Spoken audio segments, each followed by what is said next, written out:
Okay, well, we'll get started then. So I'll call this meeting to order, and thank you for attending the meeting of the Board of Directors of the Kentucky Housing Corporation. So you can give me a confirmation of a quorum? Yes, sir. We do have a quorum, yes. And the press has been notified. Okay, good. Okay, thank you. All right, so in your packet, they had the minutes, and I'm sure everybody's had a chance to look those over.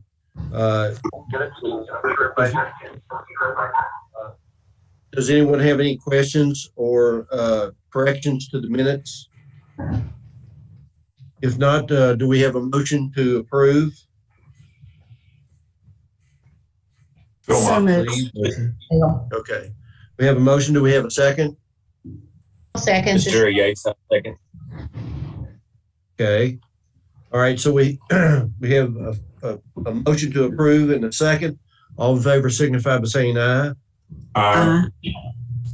Opposed, like sign. Motion carries. Aye. So I'm sorry. Go ahead. Okay. So final resolution for the crossings at Mill Creek. Sam Thorner, you want to talk about that for us? Yes, thank you, Mr. Chairman. Ladies and gentlemen of the board, we have before us a final resolution for crossings at Mill Creek. So the Crossings at Mill Creek project was granted an inducement resolution in April of 2021 for bonding authority in the amount of $22,300,000. The final resolution is for the same amount.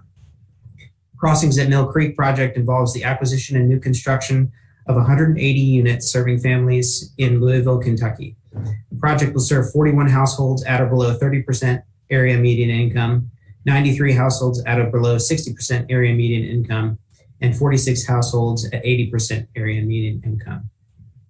The project consists of 36 one-bedroom units, 62 bedroom units, and 84 three-bedroom units. The development team is shown on the screen, and KHC staff recommends approval by the Board of Directors of KHC of this final resolution for the issuance of bonds for crossings at Mill Creek in the amount of $22,300,000. Okay, thank you, Mr. Thorner. Anybody have any questions for Mr. Thorner? If not, do I have a motion to approve this final resolution? Somebody? So moved, Gail. Okay, thank you, Gail. Do we have a second? Second. Okay, we have a second. So we have a motion to approve and a second. All in favor signify by saying aye. Aye. Opposed, like sign. Aye. I think, was that, everybody voted aye, is that correct? Okay, I think it was delayed on my end here. So motion carries. And so we'll move on to the Finance Committee and the report of the meeting on September 23rd, 2021. Mr. Brunson, you want to bring us up to date? And Sam, thank you for your work on the Mill Creek deal. Thank you, Mr. Chairman. All right, Stephen, would you give us your report, please? Morning, everyone. I'm at a convention and I forgot my earbuds, so if there's some background noise, I apologize. The Finance Committee, the Board of Directors, we did meet, the Kentucky Housing, we did meet virtually September the 23rd at 2 o'clock. The committee, we first heard a presentation from Jim Statler reporting on the secondary marketing trading results for the first quarter of fiscal 2022, showing actual trading gains totaling $6 million, which exceeded the projections of $3.8 million, due mostly in part to a large price variance. Mr. Statler did advise the committee that due to the mortgage market conditions, he did not anticipate gains for the year to be as robust as they were in fiscal 2021. The servicing portfolio shrank slightly from June to August, continuing a trend begun in fiscal 2021 due to very high payoffs from refinancing transactions in the low interest rate environment of the past year. The weighted average servicing fee rate dipped slightly at August 31, as the corporation did seek to maintain as low a rate as possible on new production. Mr. Statler also presented a schedule of loan delinquencies, highlighting the impact of loan forbearance due to COVID pandemic.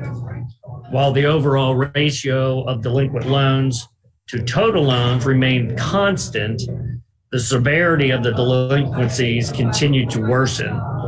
The majority of borrowers impacted by COVID layoffs occurred in early spring, resulting, pretty much as Jim had expected, in an accumulation of delinquent loans at 90-plus days delinquent.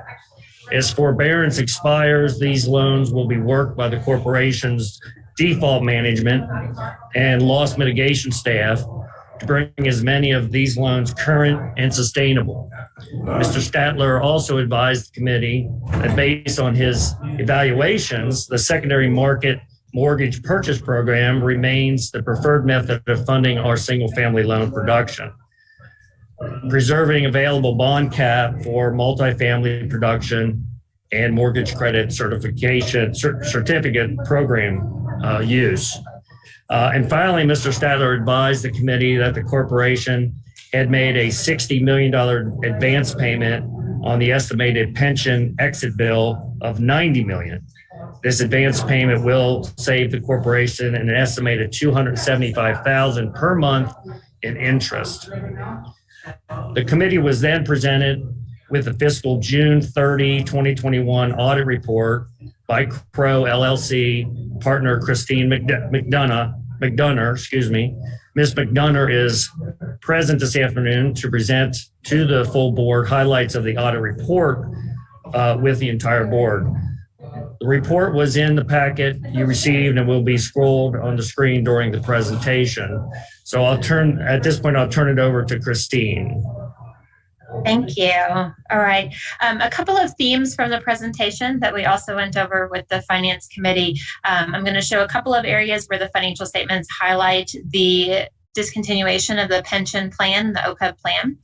There was an adoption of a new accounting standard, which was GASB 84, related to fiduciary activities.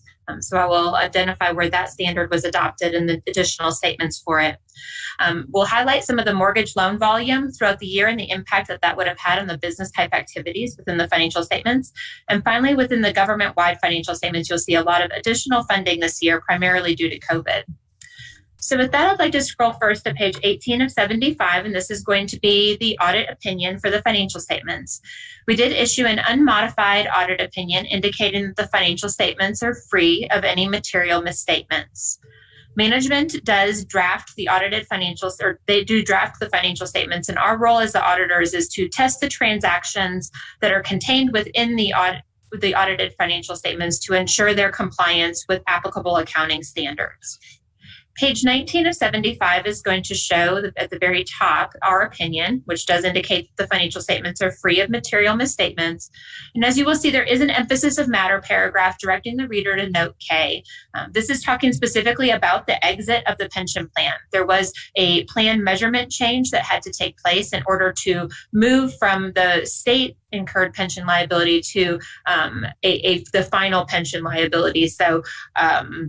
So that's discussed here, but you can read more about the changes within Note K and Note L.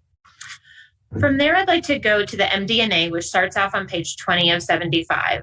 So the MD&A is written by your management team and provides a little clearer picture about what's going on within the financial statements versus just looking straight at the schedules that are contained in the document.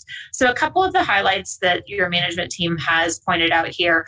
First would be the overall increase in the company-wide net position of $74.4 million. And that's going to be attributable both to business type activities as well as to the government type activities. Within the single family loan originations, you can see this year that they totaled $521 million. It's down slightly from the prior year of $534 million. But really, I would say kind of in the current environment we're in, it's a very minimal decline. The next bullet point is going to indicate that the just sort of the production level, as well as kind of the record loan payoffs that the corporation experienced during the year in the face of these low interest rate environments. And I would say this is very similar to what has been seen in the banking industry as well, which is the amount of cash that's in the system that individuals have been able to make loan payments and pay down loans. The next bullet point is going to cover some of the COVID uncertainty. That uncertainty is going to be discussed a little bit more within sort of the forward-looking statements that are at the end of the MD&A. But there's been a lot of influx of funding through the CARES Act that we're going to see in the government-wide activities. And then there also is some just uncertainty with respect to the fiscal year 22 and beyond with respect to how COVID will impact the organization. And the last item that I wanted to point out is the second to last bullet right there. Great, perfect. The decision to exit the Kentucky employment retirement systems did have a result of decreasing the total net pension by about $29.8 million. And that's as a result of some of the accounting adjustments, as well as the cost to exit that plan. Next, I would like to turn to page 22 of 75. The table here is going to provide the overall statement of net position, both with government activities and business-wide activities. And you do see some of the impacts of the pension liability here in the 21 column for the government activities. You see we no longer have a negative unrestricted net position balance. That in the previous year was solely with respect to the pension. At this point, all of the pension liability is being borne by the business type activities, so there's no more pension liability on the government type activities, and that's really what's driving that main difference there.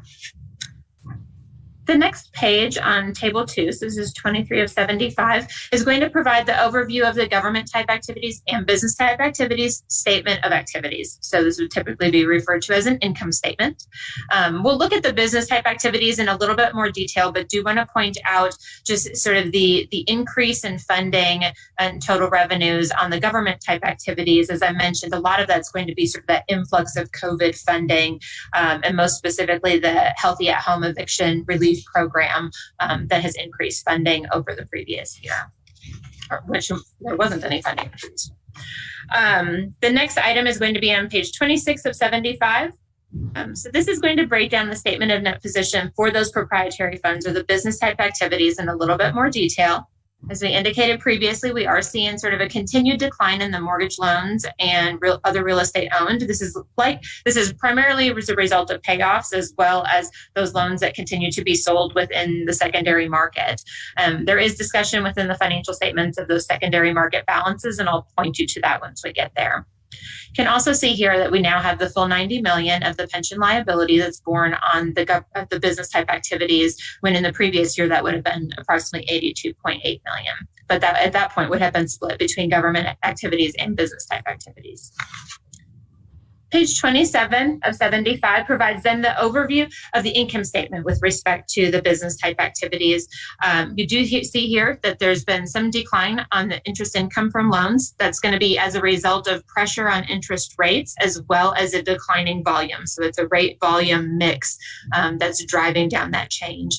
You also see that there's an increase on the gains and sales of loans to the secondary market. That's going to be, again, a rate volume type item. So more loans that were sold into the secondary market during the past fiscal year, as well as very favorable rates on the sales of those loans in that environment.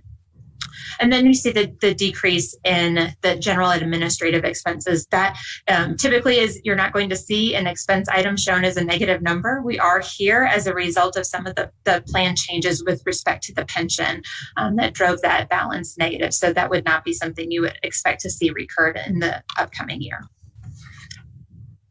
As I mentioned, if we turn to page 11, there is some discussion regarding what to expect. What are some of the uncertainties, or what does the organization expect to see on the horizon? This is, as we see here, the financial outlook section. And there's a couple of main themes and discussions that are pointed out through this section. The first one is just the resounding COVID uncertainty and the impact that that could have on the organization. So some of the pandemic related activities that the organization is completing, both on the government wide, as well as some of the uncertainty with respect to the business type activities. The top of the next page discusses the interest rate volatility and the uncertainty that can have with respect to new home ownership. So low rates are definitely going to be very advantageous to new home buyers. But what impact is that going to have on the corporation as they continue to compete with others in the industry of making loans? And so that creates then a lot of uncertainty regarding that future with respect to the mission that the corporation is trying to serve. There's also this underlying credit quality issue, right? So there's been a lot of loans that through the COVID cycle received forbearance agreements, received kind of extensions on interest payments, on mortgage payments. A lot of those extensions and forbearance agreements are now coming due, such that the borrowers are back to making regular payments. So there's just a lot of uncertainty in general as to what impact this is going to have on the credit quality going forward. Are borrowers going to be able to make those payments? If they haven't been making them in the past, have they fallen out of practice of making those payments? And so is there some borrower education or other items that need to happen there? So that will definitely be something that the corporation will be faced with in this upcoming year. And then the final item on page 13 talks just about the final kind of satisfaction of, or the cease in the participation of the pension plan. The corporation did establish a 401k plan, and we'll point to kind of the highlights of that plan within the financial statements. But this is definitely something that will be impacting the organization over this upcoming year. With that, just a couple of 2 or 3 items that I want to point you to within the financial statements. The first one is going to be on page 41 of 75. As I indicated, the corporation did adopt a new accounting standard that was respect to fiduciary activities. And for those of you who haven't read the standard, the very high level overview is it identifies there's certain assets and liabilities that are on the books of a government entity that may not actually be controlled by that entity. And for Kentucky Housing Corp, what that consists of is escrowed balances for property, insurance, and items like that. So previously, these items, this $62 million here would have been recorded in with your cash balance. We did previously indicate that this was a restricted balance, so not a balance that the corporation was able to use for liquidity purposes, but was more so on being held on behalf of the borrowers. Now that disclosure doesn't need to be quite as prominent because these funds do have their own statement. So there's a statement of net position. The next page has the statement of changes in net position, but this will be a statement that we'll see within the financial statements going forward. The next item I want to draw your attention to is on page 52 of 75. And as I indicated, I always like to highlight the servicing portfolio. So right in the, perfect, yes, right there. So note F identifies those loans that are no longer on the balance sheet, but are being serviced by the corporation. And so you see we have $2.3 billion here. This was slightly elevated, about $2.4 billion in the previous year. But again, a lot of that is just done due to payments and payoffs within the system. That the organization has definitely been very active in continuing to originate new mortgage loans over the past year. Then I would like to draw your attention to page 56 of 75. 56 and 57 both go into the discussion regarding the net pension liability and some of those accounting changes that I discussed earlier.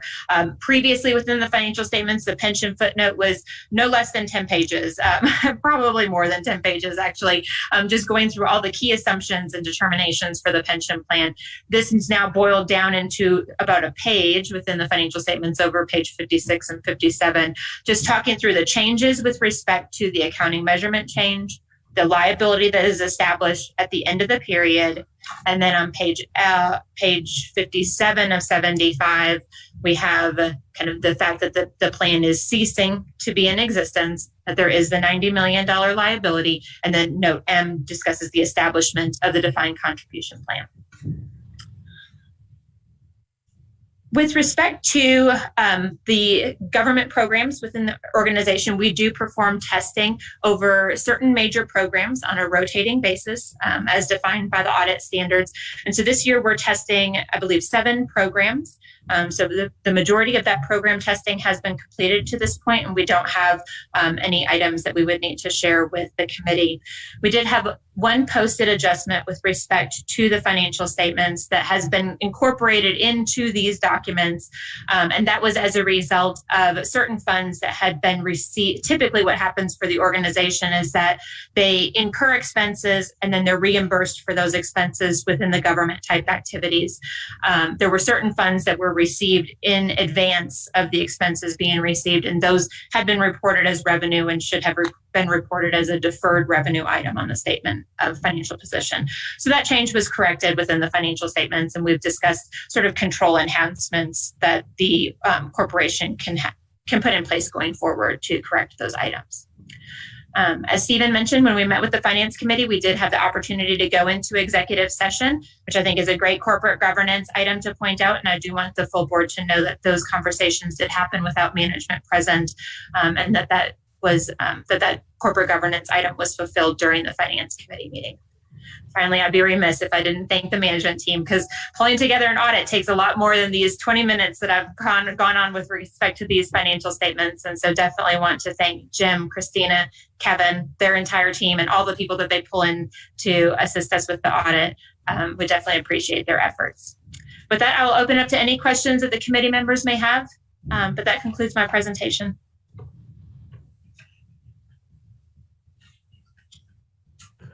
Steve, do you have anything you want to add? Yeah, well, I just wanted to say thank you very much, Christine, for the time you've put in as well. Does anyone on the committee or on the board have any questions? I do have one, Kristen, if I could ask. Of course. So the emphasis of matter, Yes. it changed the net position 4.4 million. But the financial statements reflect a change of 29.8 million. Is the difference the cost for exiting the pension plan? Yeah, Jeremy, if you'll bring us back to page 56 of 75, Mike, this will provide you with the reconciliation. So you've got a couple of things going on. And only the accountants of us in the room actually understand any of it. So the pension previously was reported on a year delay, which is very common for a cost sharing plan.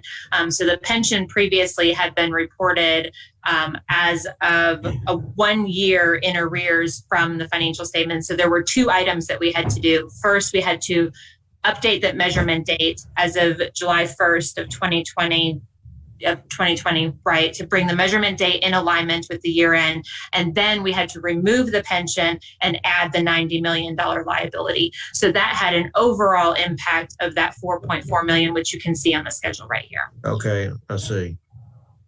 Okay, that helps. Yes. Thank you, Kristen, and thank you for the good job you do. Steve, I'll yield back to you. Okay, thank you very much. The committee also met with Kristen and the management, or without management present, to determine if there were any issues or concerns needing to be addressed. There were none. I can certainly expand upon it, but there were none that I need to bring forward. With that, at this time, I'd like to go ahead and make a motion to the Board of Directors to accept the fiscal 2021 audit report. Okay, we have a motion. Do we have a second? This is Susan. I'll second. Okay, thank you, Susan. So we have a motion and a second. All in favor signify by saying aye. Aye. Aye. Opposed, like sign. Motion carried. And Kristen, once again, on the behalf of the Board of Directors, thank you for your excellent work. Thank you, Mike. Appreciate And it. Mr. Chairman, that does conclude my report, sir. Okay, thank you, Steve. Excellent job. Let me, Jeremy, just for clarification, do we just had a motion on the report. Does that include the financial statements, or do we have to have a separate one? You just did a motion to accept the audit. Okay. There's no motion to be made on the report itself. Okay. All right. Thank you. Okay. So thank you, everyone involved. Thank you to the Finance Committee and Steve and again, Kristen. Okay, so Jim Sadler, you're up with the authorization to increase the line of credit with PNC Bank. Thank you, Mr. Chairman. Good evening or afternoon, everybody. And let me preface my comments with the corporation's, particularly the finance and accounting staff and internal audit staff's appreciation of the professionalism and the cooperation between us and Crow. That doesn't always happen, but we have a good working team here. They have a good working team there. And everything went pretty darn smoothly, considering how busy and the year was and how many new things we actually had to force into the statements and the like. So anyway, thank you, Kristen, and your staff for making it as easy as possible. Agenda item number 6 is requesting authorization to increase the line of credit with PNC Bank. We currently have a $65 million unsecured line of credit with PNC. We use that line to warehouse mortgage purchases that will be sold into the secondary market, and also be used to warehouse loans that are funded in anticipation of issuance of a bond to finance them, which we have not done in many years. In addition, the line of credit is available for the buyout of seriously defaulted FHA, VA, and rural housing loans from our Ginnie Mae pools. That's a way of saving money on these defaulted loans without increasing any credit risk associated with the servicing of those loans. And so PNC does lend us quite a bit of money on that particular arbitrage program that we employ. The line of credit, if you remember, I think a year ago in March, was increased a little bit to respond to uncertainties resulting from COVID. And some of the uncertainties that can arise is delayed payments resulting in liquidity shortages for both funding Ginnie Mae pool security holder payments, as well as payments of property taxes, homeowners insurance premiums, and FHA mortgage insurance premiums. And so the line is used for all those different facets, and yet we found another reason to need line of credit financing from PNC. And I'm in the fifth paragraph of the agenda. I know I'm going to read that verbatim. In addition, with the expiration of numerous COVID-19 loan forbearance programs beginning September 30 of 2021, the corporation has various options available to resolve the serious delinquency status of these loans, one of which is modification of the original loan, particularly the interest rate or maturity date. Because most of these loans have been delivered into Ginnie Mae pools, to accomplish the modification, the loan must first be bought out of the pool, then modified, and then we are able to resell it into a new Ginnie Mae pool, resulting in a funding source, requiring a funding source between the buyout date and the resale date. While the total amount of such funding is not precisely known, and therefore the amount of potential increase in borrowing capacity is not precisely known, management does believe authority to increase the PNC line by $30 million is warranted should the need arise. Preliminary discussions with PNC have indicated interest in such an increase on terms and conditions similar to those on the existing line. And my approach on this is that I'm requesting standby authority to enable me to negotiate with PNC, potentially increasing the line, but not necessarily rushing off to do it now. The structure of these lines we do get charged a non-usage fee for the amount of borrowing we have available that we don't borrow. So I don't want to increase that, unnecessarily by $25 million. But I'd like to have the authority in my hip pocket so that we don't have to convene an executive committee meeting or run into a funding or liquidity problem as we have to buy these loans out of the pools. So the facility, coupled with the $25 million line of credit with Fifth Third, would provide total borrowing capacity for the corporation of $120 million, which financial management considers adequate to properly fund loan originations, Ginnie Mae security buyout needs, and to cover potential liquidity shortages arising out of the COVID-19 pandemic. We recommend approval of the board of directors, the increase in the line of credit, if needed, by $25 million at PNC to $95 million. An increase of $30 million to increase it to $95 million, excuse me. Okay. Thank you, Jim, for that explanation. Any members of the board have any questions of Jim in regard to this credit line? So do I have a motion that we accept Jim's recommendation to increase our credit line at PNC Bank? This is Barry. I'll second. We had a motion from whom? Phil Moffitt. Okay, thank you. And a second from Barry. Okay, all in favor signify by saying aye. Aye. Aye. Opposed, like sign. Motion carries. Thank you, Jim. Thank you very much. Thank you for the good job you do. Thank you. Oh, okay, Curtis Stauffer, the authorization to enter into a personal service contract with the corporation for supportive housing, homelessness service training, and technical assistance. Thank you, Mr. Chairman. For those of you who haven't had the privilege of meeting yet, again, Curtis Stauffer, I'm Managing Director of our Housing Contract Administration Division, which oversees our homeless programs team. We are seeking permission to enter into a contract with the Corporation for Supportive Housing to provide technical assistance and directly related to our allocation of the new HUD Home Investment Partnerships Program that was authorized under the American Rescue Plan Act, or what we're calling Home ARPA funds. And these funds are limited to housing solutions for homeless Kentuckians, primarily via the development of new, extremely affordable rental units that enable a non-congregate shelter with supportive services. Extremely affordable rental units for non-congregate shelter with supportive services. You've got a delay on someone's speaker. If you wouldn't mind muting, if you're not speaking, that'd be helpful. So as I was saying, persons experiencing or at risk of experiencing homelessness are eligible to reside in units or shelter created with these home ARPA dollars. And this really does provide us with a fantastic opportunity to create new permanent supportive housing units that serve those most at risk in the Commonwealth. And we can do this with fidelity, recognized best practices in the industry. But because this permanent supportive housing that can be developed with these funds is a type of housing with which KHC and our partners have had limited experience over the years, we sought to engage a technical assistance provider, and we issued a request for proposals in June 2021 for training and technical assistance for homelessness programs. We had an RFP review committee that consisted of staff from multiple KHC departments who reviewed and scored the submissions, and the Corporation for Supportive Housing, or CSH as they are more commonly known, was selected to provide training and technical assistance with these home ARPA funds. Founded in 1991, CSH is the nation's leading expert on supportive housing for persons experiencing homelessness. They provide services in 48 states that include training, consulting, policy analysis, and technical assistance. For more than a decade, CSH provided annual technical assistance and training to several housing finance agencies, including Ohio and Indiana, focused on creating and advancing a pipeline of supportive housing, including single site and integrated developments via their Supportive Housing Institute program model.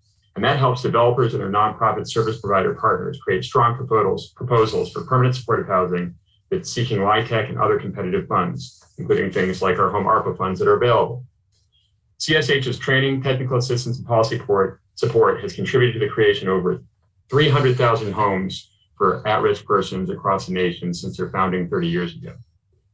CSH was also selected by HUD to provide home ARP technical assistance on a national basis. And prior to this engagement, CSH has also worked with KHC and the Balance of State Continuum of Care, providing housing first fidelity training and supportive housing gaps analysis. And as a result of that work, we already have prior experience working with a lead consultant on this project, Katie Kitchen, who is director of CSH's Kentucky, Ohio, and Tennessee programs. This is going to really enable us to have a strong rollout of the home ARP funds and also provide the technical assistance and training that our partners, both developers and homeless services providers, are going to need to create strong proposals for the use of these home ARPA funds. Additionally, we are depending on CSH's expertise to craft the required home ARPA allocation plan and action plan amendment for submission to HUD to get approval for the usage of these funds. And the cost of this personal services contracts are an eligible planning cost under our home ARPA allocation, which allows up to 15% or $7.75 million to be used on administrative or planning costs incurred by us as the participating jurisdiction. Additionally, we have the option to renew this contract for 2 consecutive years following the original proposal solicitation and evaluation process. As a result, KHC staff is recommending approval by the board of directors of KHC of a resolution authorizing us to enter into a personal service contract for training and technical assistance related to KHC's homeless services for the Corporation for Supportive Housing, an amount not to exceed $256,000 for the fiscal year end 2022. Are there any questions or comments I can answer?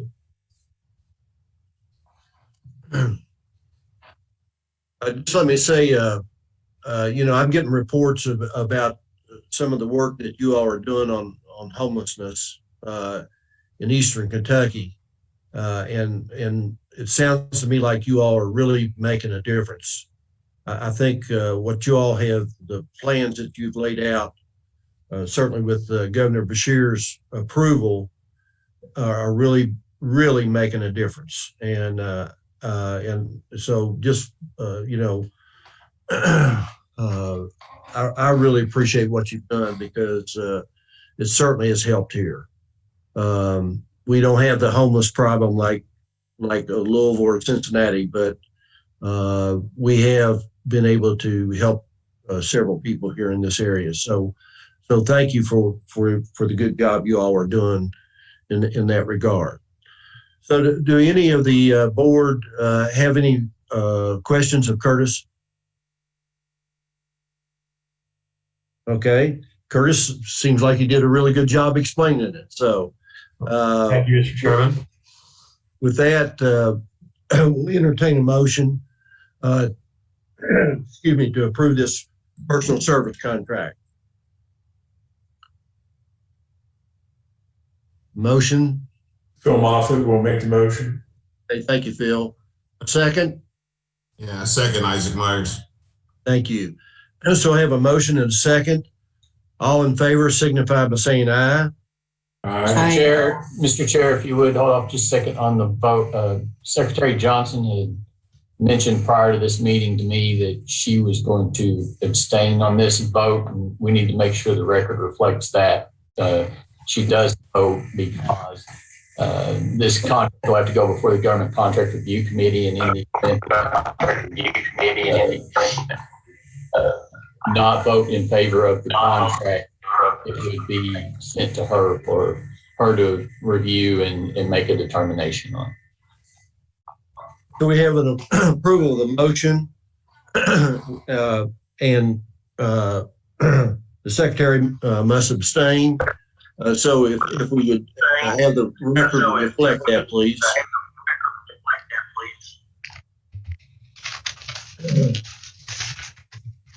Okay, so does that take care of that, Jeremy? Are we good? Yes, sir. Thank you.